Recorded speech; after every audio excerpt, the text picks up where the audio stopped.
but Dylan Graham recently posted his BeatStars sales statistics. Wow. $250,000. Crazy. And I'll tell you this, Dylan Graham does not market his beats in the same way that Dreamlife markets his beats, or in the same way that I market my beats, or in the same way that the Crates market their beats. And all of us are doing this full time. So the fact of the matter is, there are a lot of ways to get to that point.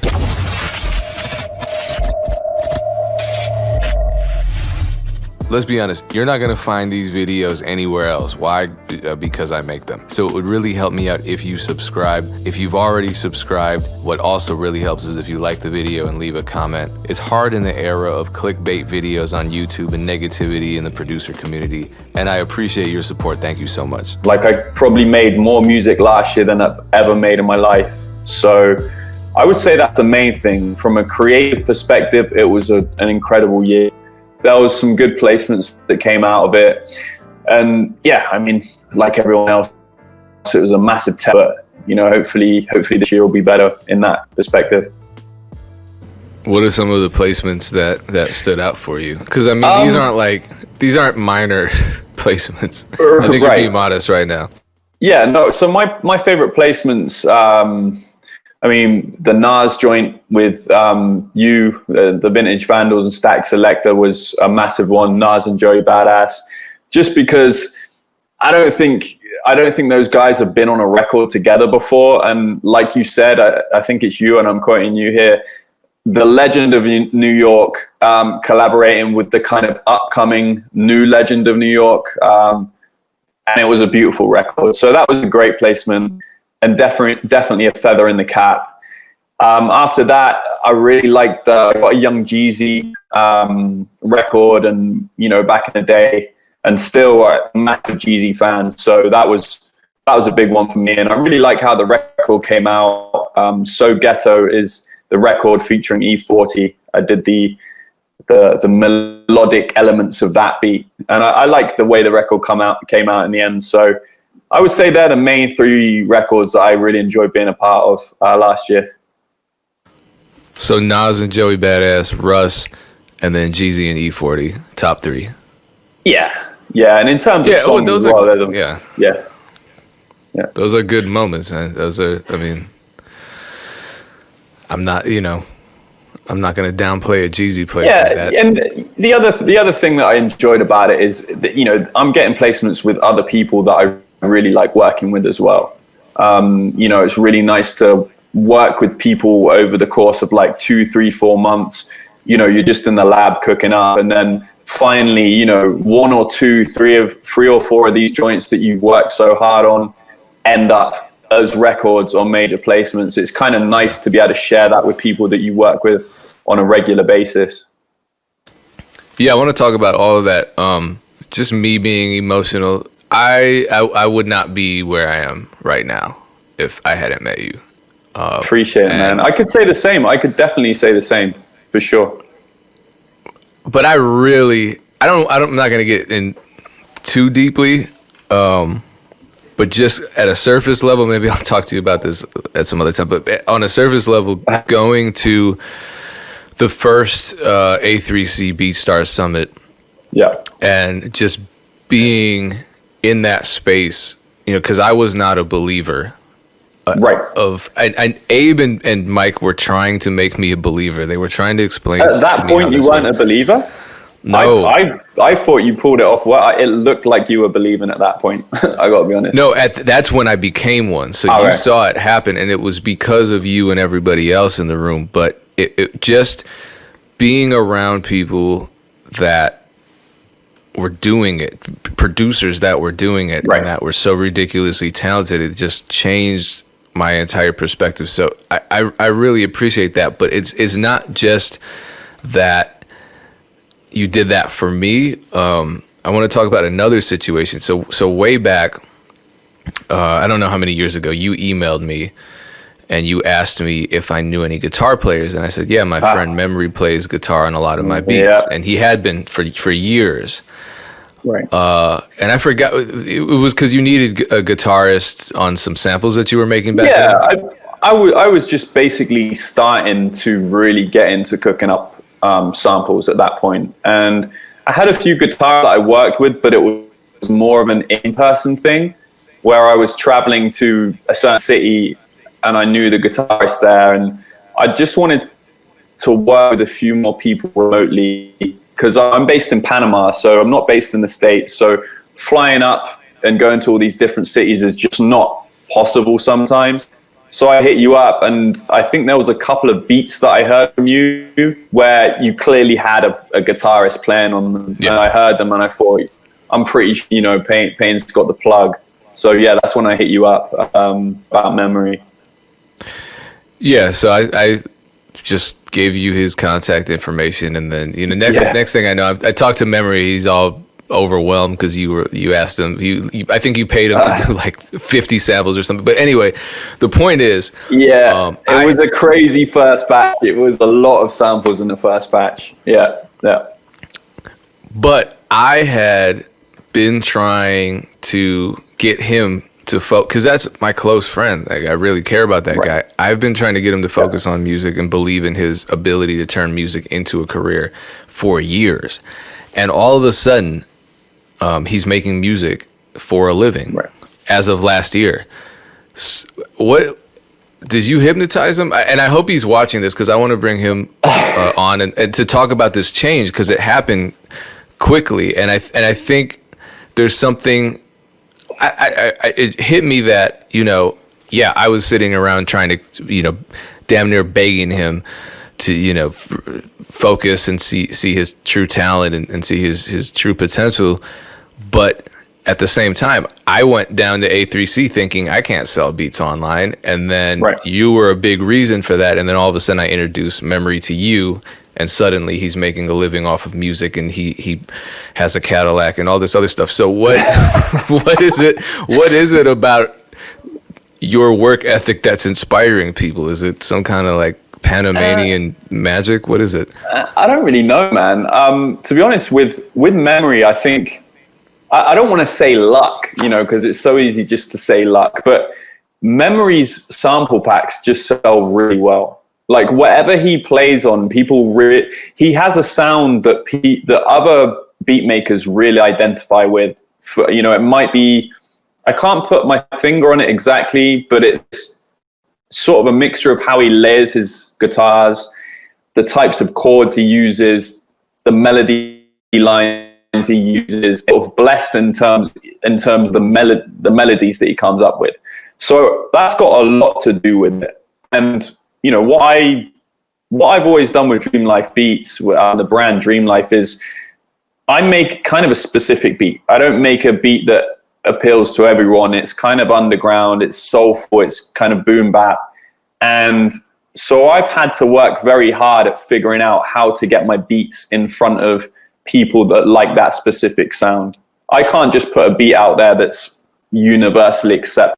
I have to market my stuff. So over the last 6 or 7 years working on Dreamlife now, kind of figured out how to do that and applied that to samples. So I can take a sample pack from Memory, for instance. For example, he has a series called Solar Expressions, which is all really deep melodic soul and funk guitars with a lot of sort of emotion.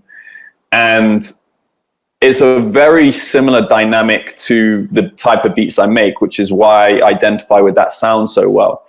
And basically just using similar marketing techniques, using similar techniques to get his music in front of those people. And likewise, when we make a sample pack, and whoever releases a sample pack on the Sample Lab, getting it in front of the right ears. So I think it's more to do with looking at selling music online from a technical standpoint, rather than me trying to be all inspirational or saying it's like an energy thing. I think it's just literally looking at the raw data of how to market music on the most practical level, and just investing money in it and doing it. I think that's kind of how it is. So we have a bunch of comments coming in, and I just want to showcase this, because you actually spoke to this as it was coming in, and this is another piece of advice that you gave me, because when I first started on BeatStars, I was thinking the same way. I believed in this narrative that everybody wants a very specific kind of music, a very specific sound of beat. And because most of what I made wasn't in line with what was in the top 5 on the Billboard charts, I couldn't sell beats online. And you told me, no, that's not true at all. And you made me think about what style of music I really enjoyed making and what I was best at. And once I started just making those beats and putting them out there, people who wanted that sound started gravitating towards me. And that was a lot easier than me saying, all right, let me try to do what Cash Money AP is doing. I can't snatch the crown off his head.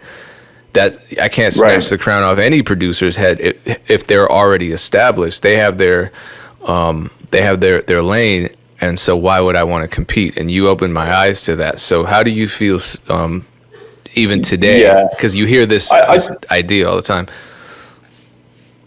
I just think that's a massive, massive thing for producers starting out. And it goes back to the most basic level of like, find your own sound and run with it, run it into the ground. It really goes back to that. And again, it's, you don't want to be a jack of all trades. You know that saying, jack of all trades, master of none. You want to master a sound. And basically, you find the people that like your sound, and they'll find you as well, rather than trying to make something, like you said, that's like a Billboard smash. There's people that are lucky enough that naturally make great Billboard sounding big productions. These guys are probably all millionaires that naturally do that, right? That's just the way it is. Us underground hip hop heads we kind of go in a different lane. So very early on, and like you, Payne, as well, I got to say, when I first started selling beats online, I was the same. I was trying to make trap. I was trying to make all these genres that I really well versed in. And honestly, the action I got from comments on YouTube, from sales numbers, from just general public, showed that these beats really aren't good enough in this genre for me to get recognized for doing them. So I kind of ran that into the ground. I was like, yeah, this isn't really working. Let me just make beats that I want to make. So anyone knows, and everyone chatting, watching this now, if you focus on the sound that you love to do, you could probably knock out in a couple of days really easy, because it comes so naturally to you, right?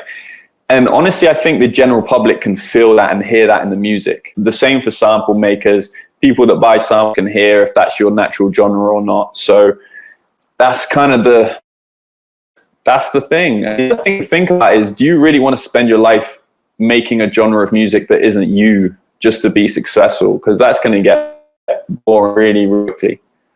And that's if you do get successful, but chances are, like you said, people are going to hear that it's not where your heart is. And so this gentleman is basically asserting that each platform has its own style. And while I agree that Chillwave is popular on YouTube, a beat that you and I and Dirtboy co-produced, which is a Rick Ross type beat, went viral and has surpassed 1 million views over the last year. So I can't read what he's saying and agree, because all three of us, well, it's two of us now, you and I are living, breathing examples of a contradiction to what he's saying. So, hey man, I'm not here to convince you that you're wrong. I'm just here to tell you that that's not my experience.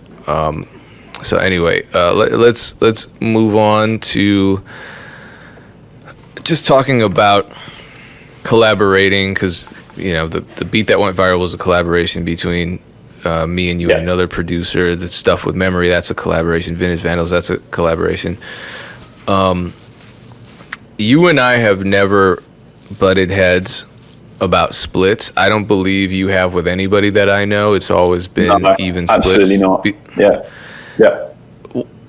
And working with other people, there have been moments of contention where we're arguing over splits and who deserves what, and you just did the drums, you just did the sample, blah blah blah. what influenced your philosophy of fairness when it comes to music business? You always approach situations with even splits in mind. Yeah, I mean, that's just how I feel about it, man. There is people, like you said, that will try to argue about splits and get a better percentage or whatever. I just prefer to just even splits and move on to the next joint, man. You know, I just, for me, music business is not fun. Honestly, I do not find any part of music business fun. I've got to be honest with you. So I'm not the type of guy that's going to sit here and be on Instagram DMing a guy that I've just got a placement with, like trying to get a better percentage. Like, it's just, I'd rather just, hey man, look, we've got both of our energies to this piece of music. And I feel like, you know, if I didn't have your input on this music, it probably wouldn't have got to where it's to. So for me, that's enough to say even splits. That's just the way I look at it. And obviously people look at it in different ways. And, you know, you could spend your whole career arguing over splits, right? But it's just not, for me, it's just not time. It's not a good, not good time management. So Sure. Pretty simple. That. Yeah. So you do a lot, and I think that's the reality for a lot of producers, and it's a reality that a lot of, I think, newer producers don't either accept or expect. I mean, I certainly didn't think when I decided to make music full time and quit all of my jobs that I was going to turn into a social media manager, customer service representative, logistics manager, YouTube personality. I thought I was just going to make music. So yeah. You do a lot. I mean, you make beats, you engineer, you make samples, you handle accounting for your sample company, you market your beats, you market your sample site. There's a lot of stuff that you don't do. So what are some parts of your business that you just started outsourcing, and why? Well, so basically a couple of years ago, I started outsourcing all the artwork for my beat selling business, Dreamlife Beats. I've been doing it for like 5 years. I made some decent designs, but for me, it was always like, every time I sat down to do graphic design, I was like, man, now I got to do all these cover design, make beats, or I'd rather like jump in Facebook ads and try to get a new ad set popping. You know, instead I was like sitting down and trying to work out Photoshop and all that. It got old to me just because from a time management perspective, I didn't feel like it was a good return on my investment. So I started working with a really cool guy out of Germany called Peasy, who actually works with the crates as well. So shout out to him. We don't work together anymore, but the time I was working with him was great.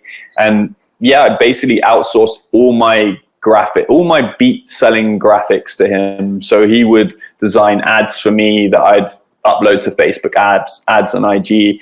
He'd do all the cover arts, you know, on BeatStars. When you upload a beat, you put the cover art, and his stuff was great.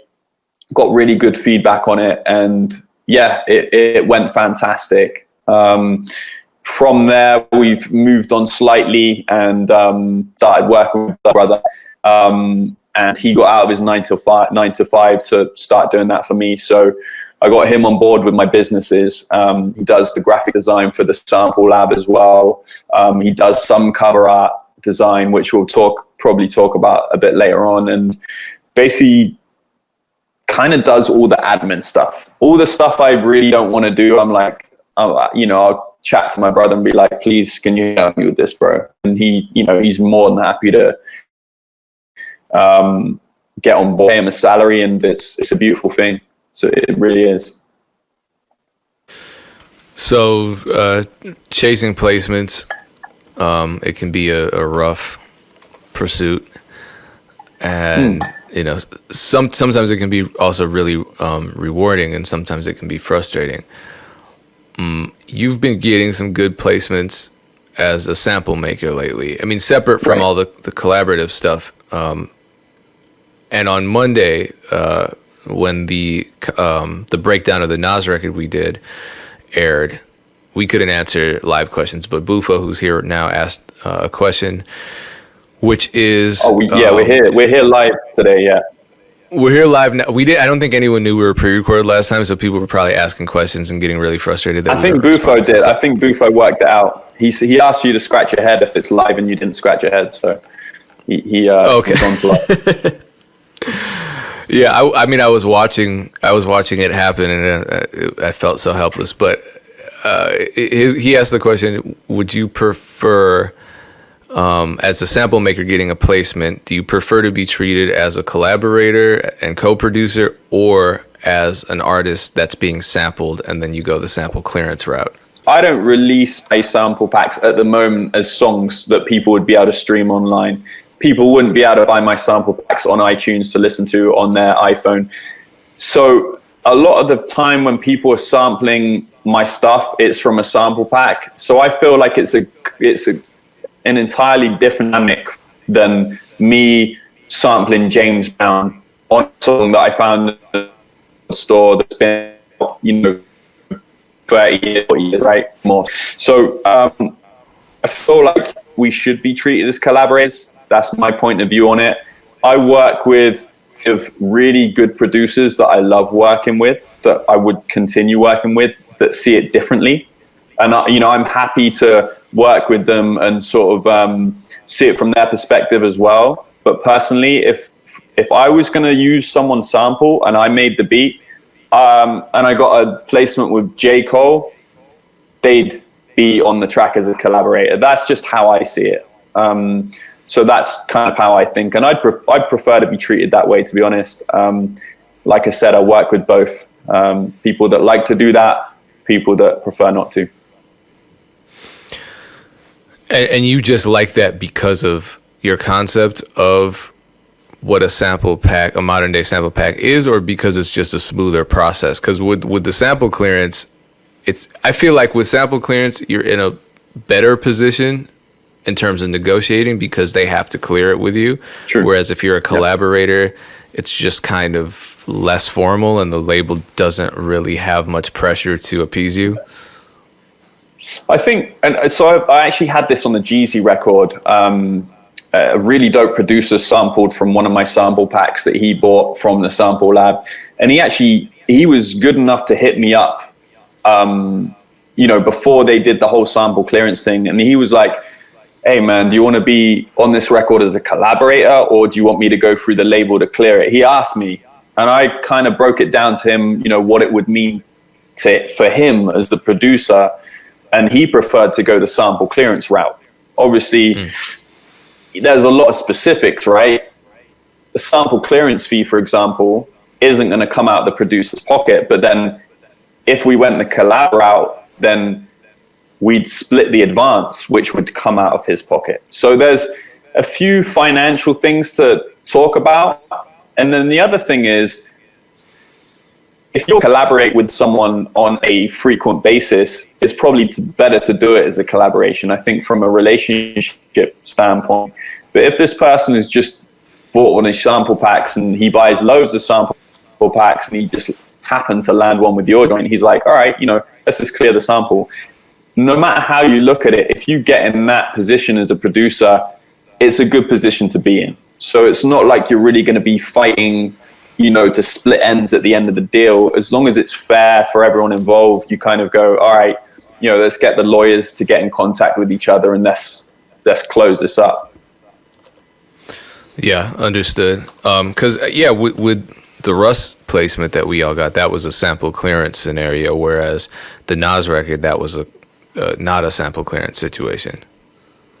Yeah. So with the Nas record, it was literally, as we mentioned, Stack Selector hitting us up, wanting us to replay a sample which would have been complex to clear, and us trying our best to do it, not quite getting there, but him using a load of our stuff anyway. So it was a little bit of a different dynamic.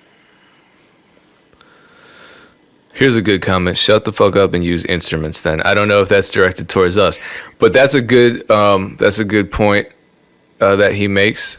And let's talk about that. So nowadays, this sample library, sample creation thing is the new type beat, in the sense that a lot of producers see it as a gold rush. Like, a lot of producers are rushing towards sample creation because they feel like that's, you know, a less saturated way of maybe getting placements. And we've run into each other in New York, for example, and you were out there working with session players to create these sample packs. And you know, you're not just the guy that programs a melody and runs it through Grosbeat and calls it a sample pack. Tell me about that process of working with instrumentalists, of actually composing music and giving it to the multi-instrumentalists and creating something from there. When I create, there's two, in my opinion, there's two different types of sample makers. You know, one type of sample makers that focuses on loops. These are normally 4 to 8 bar loops. You know, generally you can find these types of loops on Splice. You know, so those guys do really well.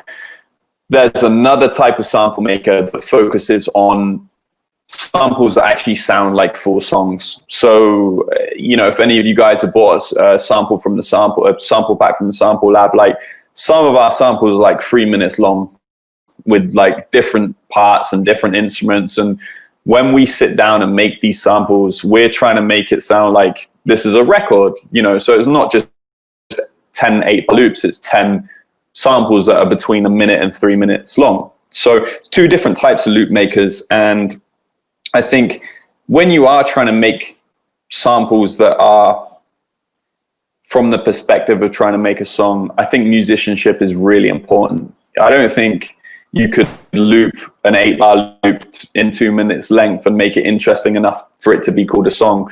Whereas when you start to work with session musicians and people that can really play live, you get a lot of creative input from them that I think makes the sample more authentic. So I work with a lot of session musicians from that perspective, but I don't really do it from a business perspective. I do it just because I love live music. I love live instruments. I love live instrumentation. And it's just something that's really close to my heart, and I've always liked it. So naturally, it's just going to be part of my business and part of my sample business. So that's kind of what we like to focus on.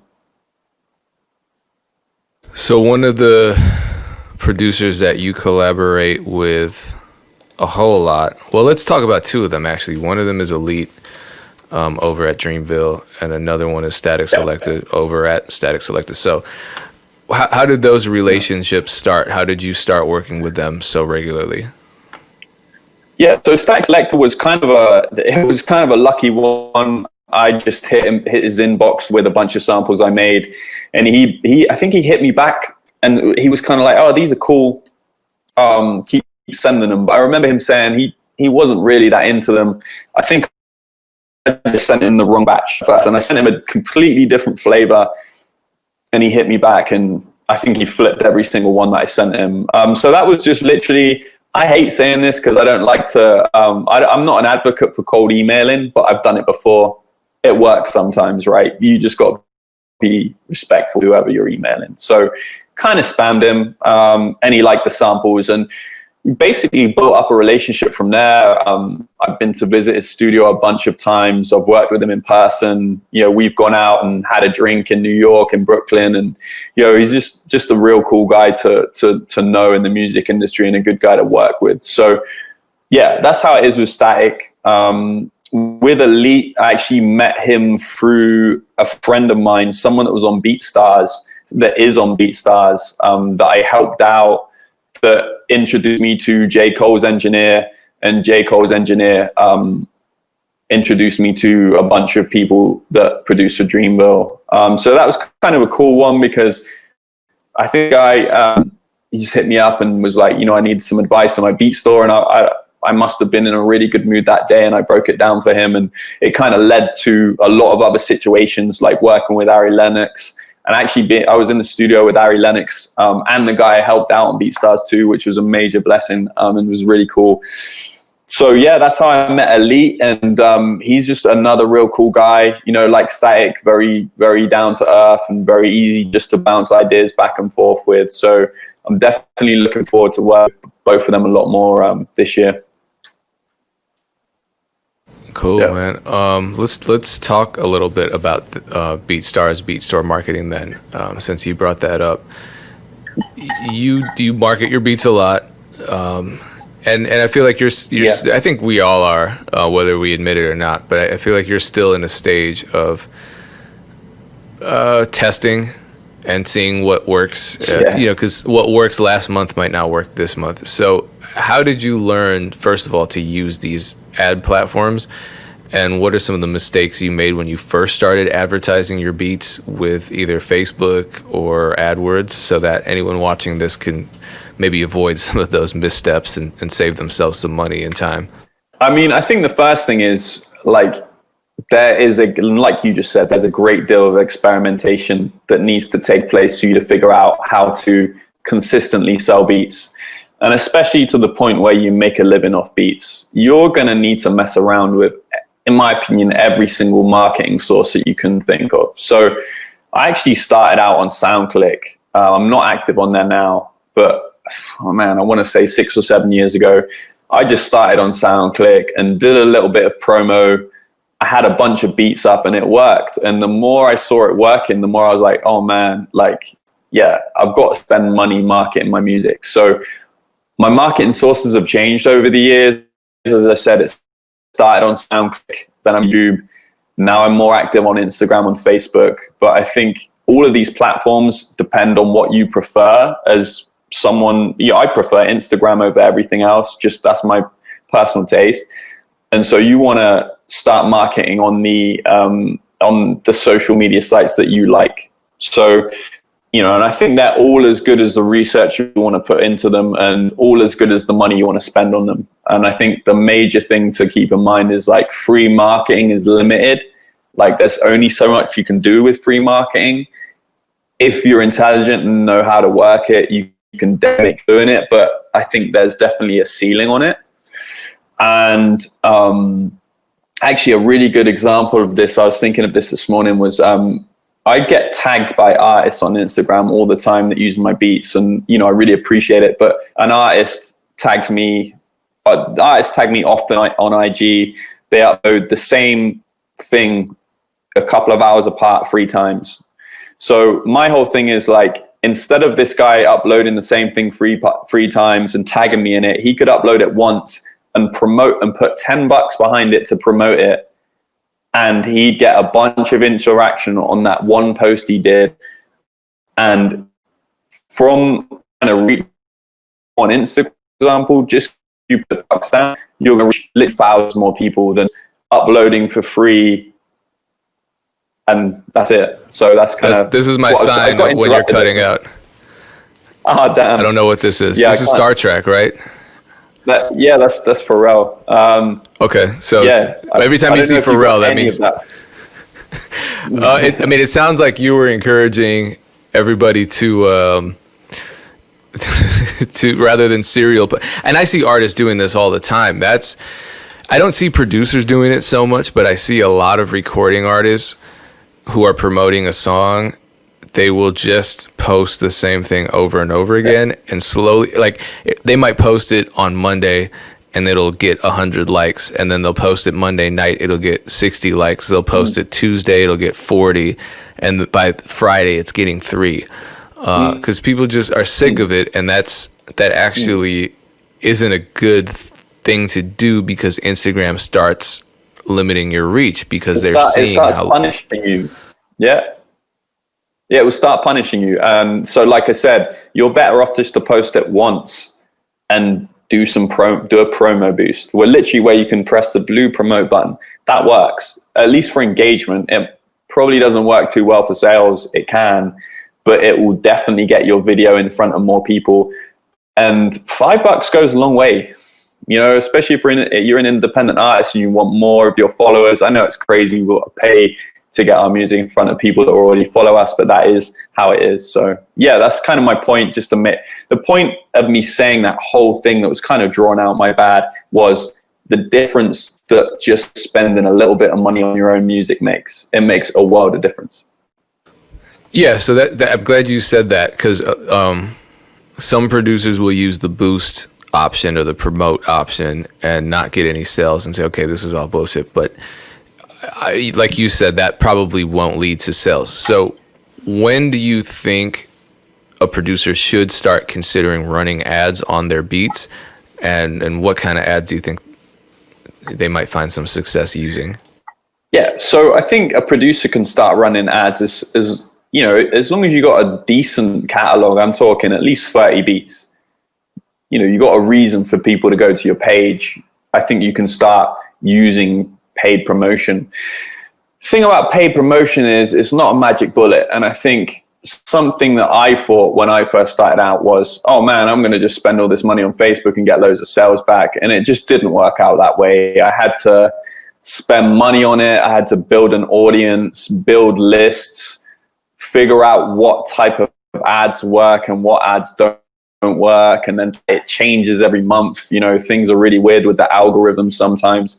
So just flicking the switch in my head and saying, look, man, you're going to need to spend at least, you know, I think back in the day, it was like, you're going to need to spend at least $300, $400 a month to get your music into enough people's ears that you might be able to start making some money off this. So from the job I was working at the time, I literally budgeted myself from my 9 till 5. I buy like $500 a month.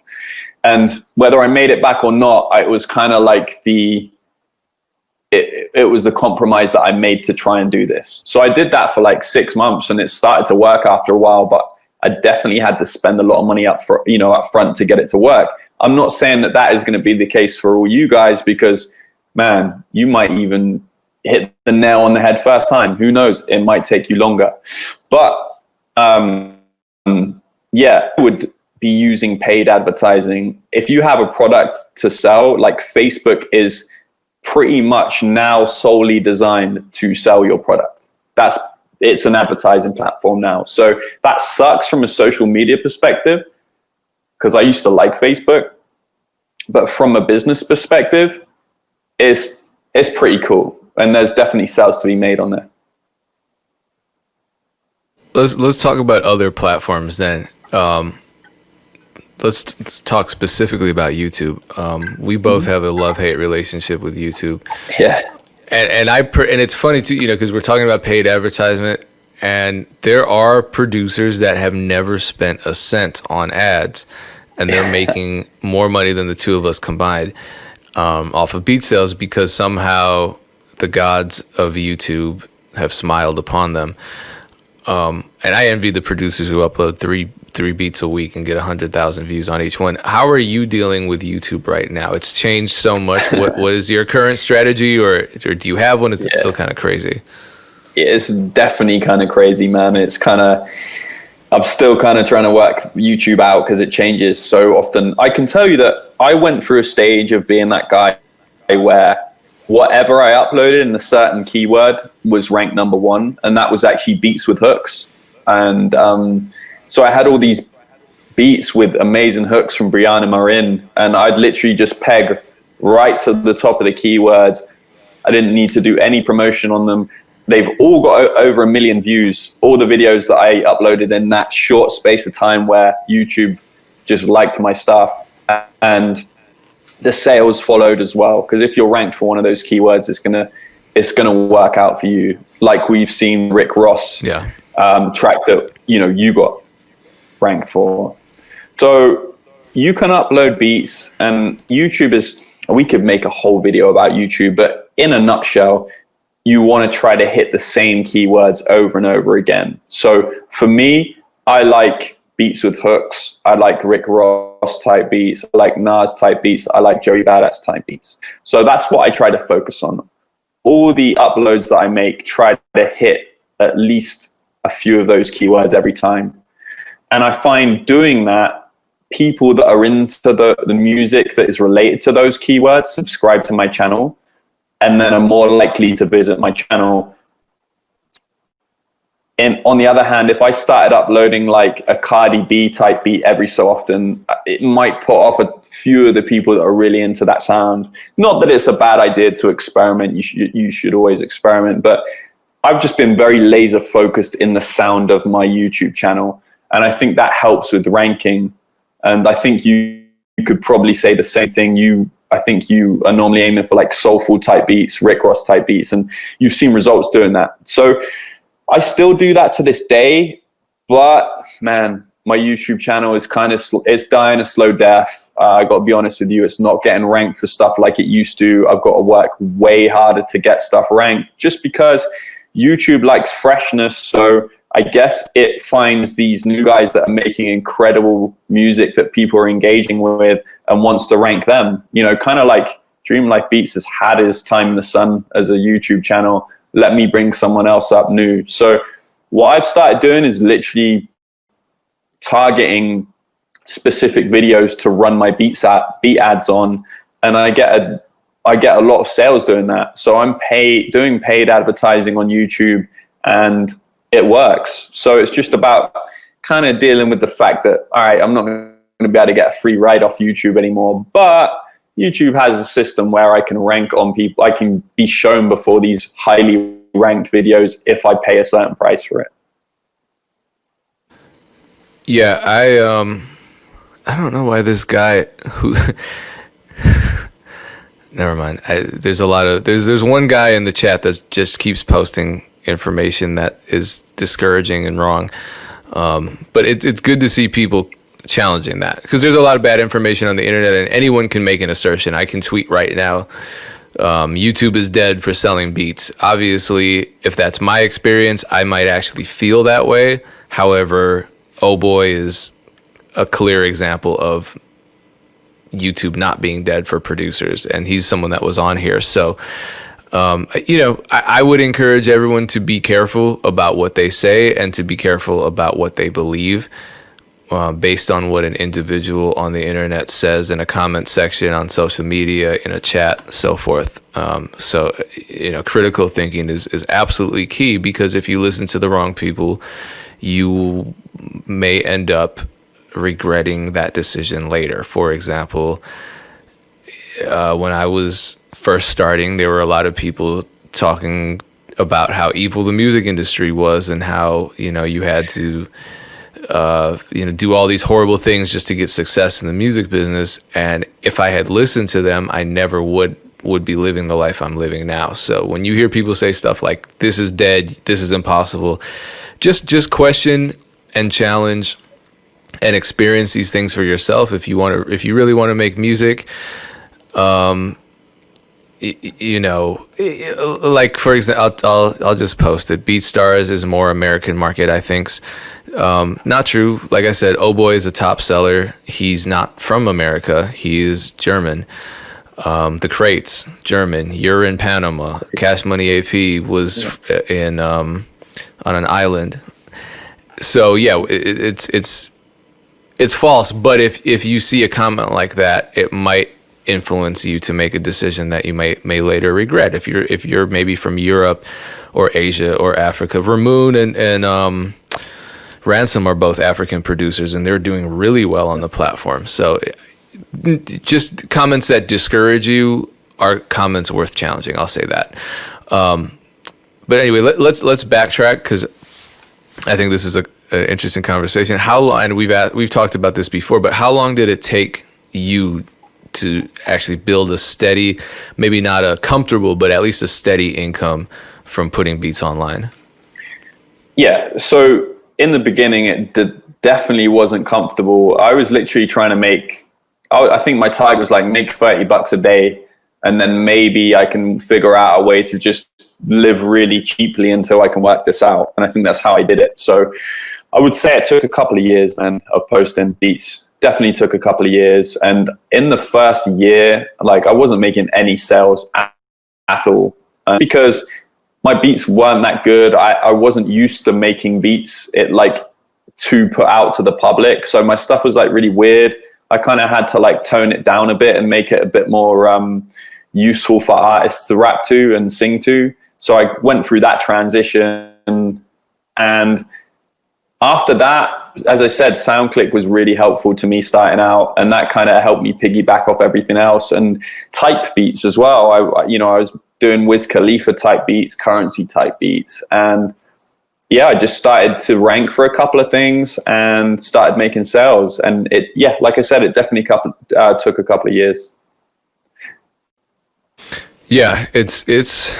I think Mike Trampy said it was a 2 to 3 year game, and that's obviously if everything goes well. And I think the real X factor. I don't know how you feel about this, man, but we're in the era of everybody trying to make money off the internet, especially now with COVID. People are in the house. They're looking for ways to monetize their hobbies, especially if they're creative hobbies. And that could be anything. That could be selling beats. That could be OnlyFans. That could be Etsy. It could be eBay. But ultimately, sometimes I feel like what gets lost in those conversations, and I'm guilty of that, is we're so focused on emphasizing how to make money. What gets lost is a conversation about the product. And in our case, it's the music. It's the beat. It's the quality of the beat. Yeah, absolutely. So that's always been my thing, just to focus on the actual craft of making beats and then making stuff that I love. And then if I love it, hopefully, fingers crossed, other people out there will love it if I can get it in front of them. So that's always been my thing with beats, and it's the same for samples as well.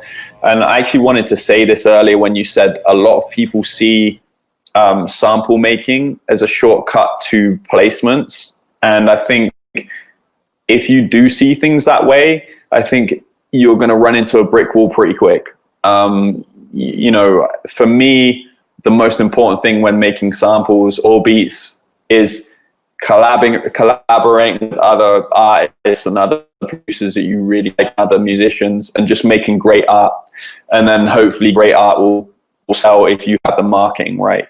So I think that the art is the first bit, and then after that, it's just getting it in front of the people that will listen.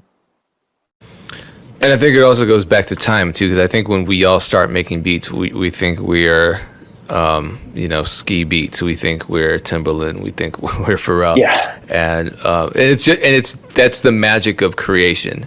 When you create something out of thin air, you love it like a child. And that's not to say that you're wrong for doing that, but it's also not to say that you're your best version of yourself at that point. So I think time really reveals a lot. You can listen to your beats from 5 years ago and say, oh, yikes, I thought those were dope, but there was a lot, and you can maybe rework those beats, but time gives perspective, right?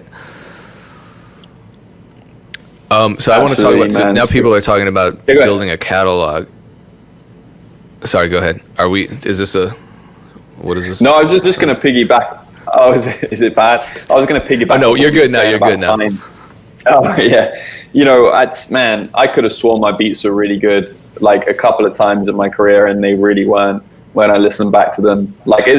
And that's actually cool, because that's the evolution of being a creative, right? Is kind of listening to your old stuff and cringing at how badly mixed the 808s are or how quiet the kick drum is. It's just part of the process.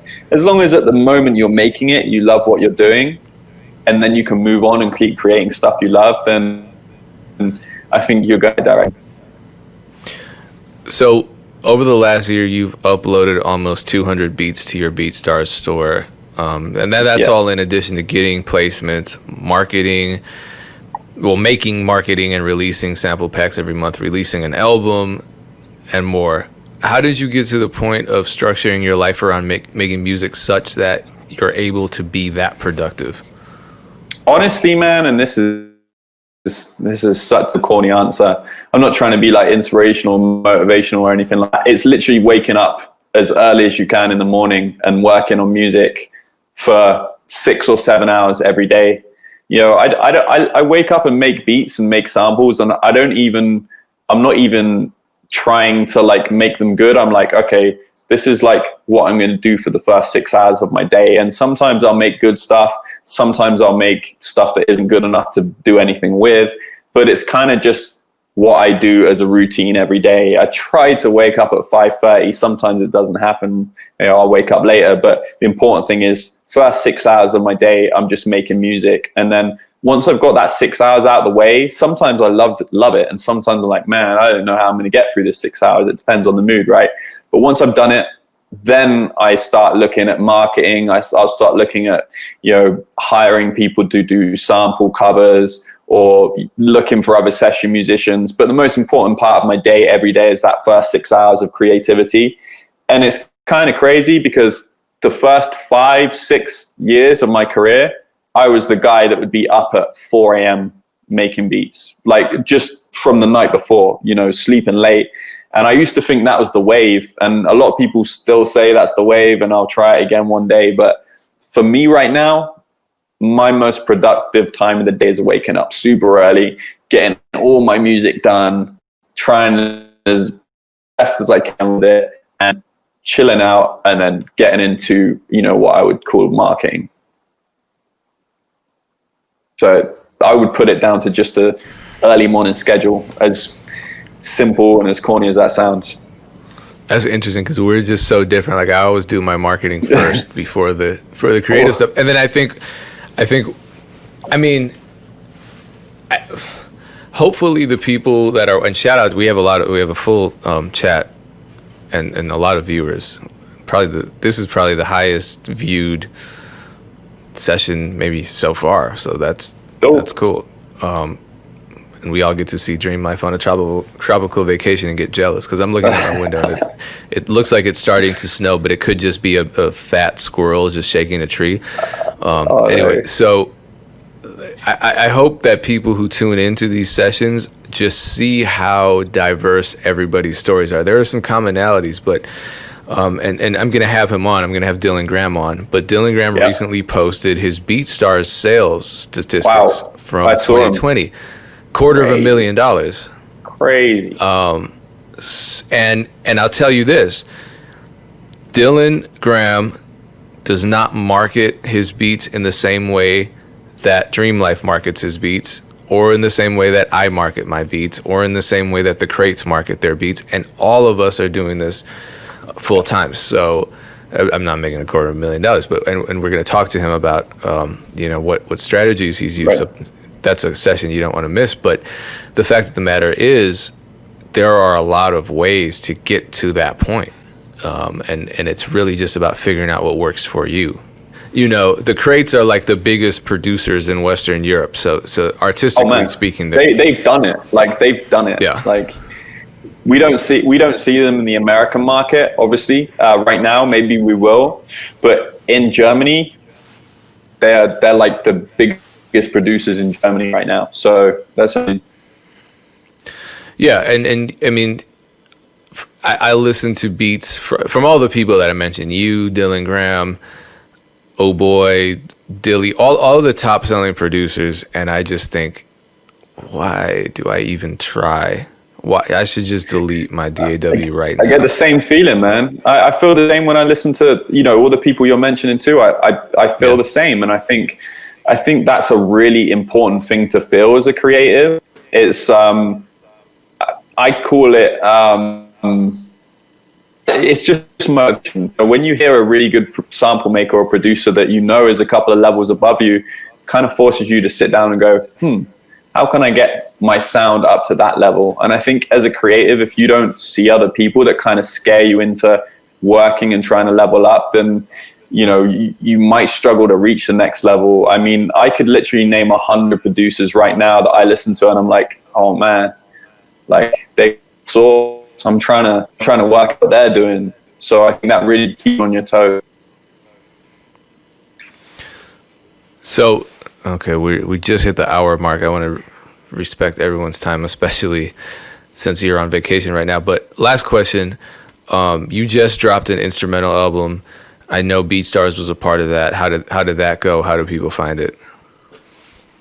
Yeah, generally speaking, it got received really well. BeatStars approached me to do a little beat. I think when they approached me, they just wanted me to kind of put a compilation of my beats together and release it on Spotify. I was feeling really inspired at the time, and I'm the type of guy that listens to a lot of beat tapes on Spotify. Like I have people that I look for, and I'm always listening to new releases. So I kind of wanted to step into that realm a little bit, and I got all inspired and made a whole beat tape from scratch, sampled only my own samples and your samples, Stack Trace, Memory, and made a beat tape. We released it through BeatStars. It went on Spotify, Apple Music, and generally speaking, it went really well. People hit me up saying, yeah, you know, we liked it. When's the next one dropping? So I'm definitely inspired to do more beat tapes. Has it led to more beat sales? I've no way of knowing, but I'd like to con myself into believing that it does. So I'm going to go ahead and just release more. And it's just cool to be able to say it, you know, to be able to call my brother or my mom and say, hey, I just dropped a beat tape on Spotify. She has Spotify. She can listen to my music. Whereas before it was in a beat store, you know, I can't really tell my family, yeah, log on to dreamlifebeats.com. Yeah, it's kind of like, it's a bit much. So it's kind of fun to do. Yeah. Okay, how can everyone follow you on social media? And we have a lot of producers in here, so definitely shout out your sample website. Yeah, the Sample Lab on Instagram at the Sample Lab. You know, hit our DMs if you guys like the sound of any of the samples there. Hit the DMs, and we will work out some discount codes for you guys. We have, I think, 75 packs up right now. Live musicianships. I'm going to jump off the salesman shit right now and just say, yeah, appreciate the support. And my personal IG is at Dreamlife Beats. So hit me with a follow, and I'll definitely try to follow everyone back. And then my DMs are always open as well. Whatever questions you guys have, just hit me up. And there's a lot of people in the chat already that, you know, I speak to on a regular basis. So yeah,